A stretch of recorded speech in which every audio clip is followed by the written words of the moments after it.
gimbal cover. Gimbal ni kamera lah. Barang yang paling mahal di drone adalah kamera. Rosak tu duit. Motor 120. Arm 80.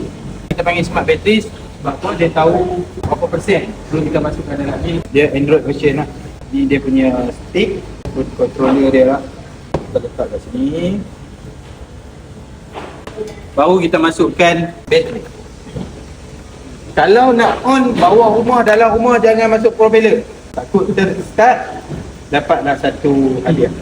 Kelajuan dia boleh membunuh. Okay. Ini live view.